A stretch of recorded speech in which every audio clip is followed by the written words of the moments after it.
Hello, it's Anna Hill here with the Farming Today podcast. Farmers appeal to MPs to think again about inheritance tax a year on from the London rally. It's important that we keep talking about it so that we do get that change. You know, if we can get the public to understand what's going on exactly, then the MPs have got to listen to them in their own constituencies. We'll have more on that in just a moment. First, though, today, there's pressure on manufacturers of animal feed to remove soy and palm oil from their products because of environmental issues linked to their production. In a moment, we'll be talking about the issue of growing soya in South America as agriculture and climate change are discussed this week at COP30 in Brazil. But a few thousand miles away, is it possible a farmer's daughter from Powys might have found a more sustainable alternative to soya? After meeting a shrimp farmer in Mexico who was feeding the grease from sheep's wool to his shellfish, entrepreneur Clodo Weingart wondered if lanolin could be fed to livestock too. Last year she founded Lanotech Limited. Marie-Claire Kerry-Jones has been to meet her. We've come into the Advanced Analysis Centre here in Aber Innovation, and you've got in front of you a number of different wool samples and also about a litre of lanolin. So you can see when you look here in the bottle, it's a very greasy substance. Essentially, it's known as wool grease until the point at which it's refined. After it's refined, it's called lanolin. And what is it that you hope to do with this lanolin? Specifically, we're going to replace soy and palm oil in animal feed. There is regulatory pressure on removing both of them from the supply chain. So feed manufacturers have to find alternatives. Some of our early findings have shown that lanolin has a number of advantages over its competitors, for example, over soy and over palm oil. One of those advantages is its stability. So oils as a whole are inherently unstable. They're made up of long chain fatty acids. But lanolin is already oxidized. And in terms of the nutritional value, what have the results been on that so far?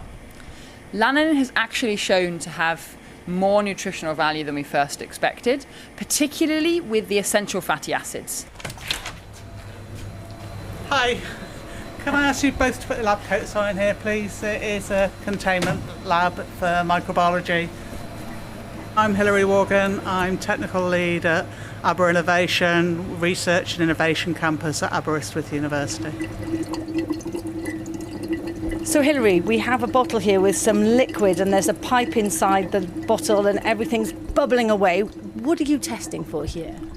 Here we're setting up anaerobic digestion, so we're simulating the gut. We want to see a nice healthy growth curve to show that that feed is being digested. We found that lanolin today is behaving very well like the controls. What we're doing now is we're increasing the size of that replication so we can actually identify and pinpoint, hopefully a little bit more, where that lanolin is different or isn't different from the standard oil that's currently being provided in feeds. And Clodagh, this is just one of the many tests that you're doing on lanolin. How scalable do you think this could be? Very scalable. We begin by looking at the amount of wool that's left unsold every year in the UK, which is estimated at up to 24 million kilos. If we were to use just the unsold wool, that would replace 11% of our imported soy and palm oil into animal feed. And soy particularly is associated with deforestation and high land use pressure, whereas by contrast, lanolin is a natural renewable resource available as a byproduct of sheep farming here in the UK. Well, we've just stepped outside the lab and where you're based is here in Aberystwyth, rural Wales. We're surrounded by farms. What role have farmers been playing in your research? Farmers are really at the heart of everything we do at Lanotech. First, as suppliers of wool, and then second, as buyers of a lanolin-based feed. And on top of that, the benefit of Lanotech principally is to increase the value of wool, and by doing so, ensure that that increased value remains with the farmers. Will it be more expensive, though, to buy lanolin as an oil for feed compared to something like soy or palm oil that are more established? If you were producing wool solely with the purpose of extracting the lanolin to replace soy in feed, yes.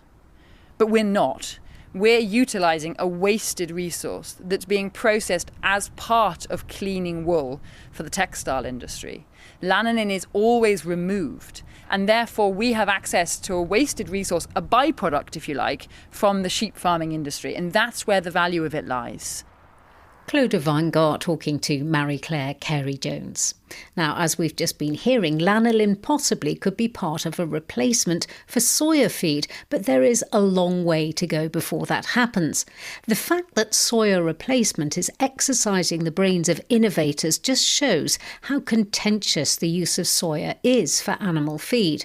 The destruction of South American rainforest to grow the crop has become a global concern. All week we're spreading our wings a bit and considering farming across the world as COP30 continues in Brazil.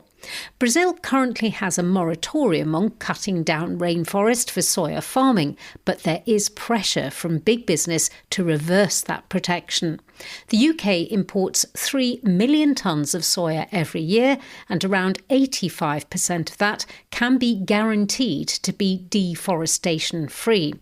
James McCulloch is head of animal feed at the Agricultural Industries Confederation, the AIC. I mean, clearly our view here in the UK animal feed industry that it's the moratorium's very useful for us, and we would certainly wish to see it continue. What happens if the protection is dropped, though? Will the UK turn round to Brazil and say, well, actually, we're not going to take soya from you? Well, I would hope not. I think that we have seen some businesses in our supply chain look to ask us to source from what they might regard as low-risk origins like North America.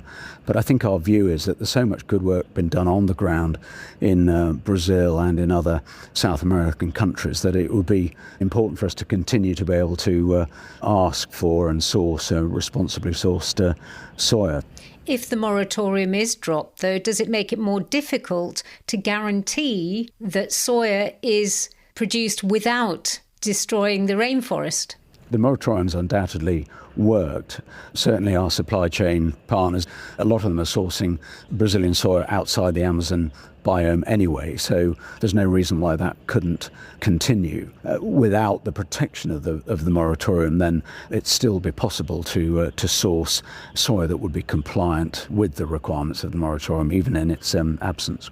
There have been quite a few projects to produce homegrown protein for feed. How's that going? As the UK feed industry would support any projects which increase our opportunity to buy homegrown proteins. I mean, we operate on the principle that we source as local as possible and as globally as necessary. So if there are sources of homegrown proteins, peas and beans and so forth, then we would welcome it. The scale is really the issue. 2.5–3 million tonnes of soya at 48% protein. Beans and peas are around 25% protein. So the equivalent we would need to be looking for is about 5 million tonnes. I think the yield on beans anyway would be about 3 to 3.5 tonnes a hectare. So we're needing in excess of 1 million hectares of beans to be able to replace the soya. Head of animal feed there at the AIC, James McCulloch. Now, exactly a year ago, I was in Whitehall in London listening to thousands of quite angry farmers protesting at the government's decision in last year's budget to impose 20% inheritance tax on farm assets of more than £1 million. It's been nothing but a bad budget. The human impact of this policy is simply not acceptable. It's wrong.